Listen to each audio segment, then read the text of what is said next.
Hi అండి. ఈరోజు నేను మీకు ఫిష్ ఫ్రై చూపిస్తున్నాను. దీనికి ముందుగా ఒక టేబుల్ స్పూన్ ఉప్పు, 1 టేబుల్ స్పూన్ పసుపు, 1 టేబుల్ స్పూన్ ధనియా పౌడరు, 2 టేబుల్ స్పూన్స్ కారం తీసుకోవాలి. 1 table spoon garam masala powder and ఒక అల్లం వెల్లుల్లి ముద్ద తీసుకోవాలి. దాంట్లో ఒక నిమ్మ చెక్క పిండుకోవాలి.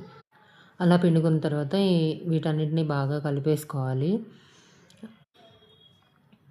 అలా కలుపుకున్న తర్వాత ఒక 2, 3 టేబుల్ స్పూన్స్ ఆయిల్ యాడ్ చేసుకొని, ఆయిల్ యాడ్ చేసిన తర్వాత దాన్ని బాగా మిక్స్ చేసుకోవాలి. ఒకసారి మిక్స్ చేసుకున్న ఈ పేస్ట్ మనకు కనుక కొంచెం థిక్‌గా అనిపిస్తే అప్పుడు కొంచెం వాటర్ యాడ్ చేసుకోవాలి.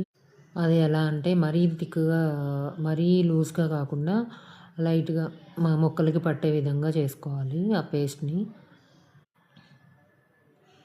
అలా చేసుకున్న తర్వాత మనం ముందుగా క్లీన్ చేసి పెట్టుకున్న ఫిష్ పీసెస్ ఉంటాయి కదా! వాటిని తీసుకొని వాటికి బాగా అప్లై చేసుకోవాలి ఈ పేస్ట్ అంతా. చుట్టూరు కొంచెం ఎక్కువగానే అప్లై చేసుకుంటే బాగుంటుంది. ఎందుకంటే ఫ్రై చేసినప్పుడు అదంతా మూవ్ అయిపోతుంది కదా! ప్యాన్‌కే అంటుకుపోతుంది. కొంచెం ఎక్కువ ఉంటే ఏంటంటే పీసెస్‌కి పడుతుంది. అలా చేసుకున్న వాటిని ఒక బౌల్‌లో పెట్టుకొని ఒక 1 అవర్ లేదంటే 2, 3 అవర్స్ పెడితే ఇంకా బాగుంటాయి పీసెస్‌ని. తీసుకొని ఫ్రిడ్జ్‌లో పెట్టేసుకోవాలి.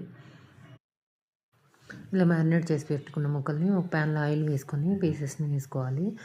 ఇవేంటంటే కొంచెం మ్యారినేట్ చేస్తే ఎక్కువ రోజులు ఉంటాయి. వీటిని బ్రౌన్ కలర్ వచ్చేంత వరకు అటు ఇటు కొంచెం తిప్పుకోవాలి.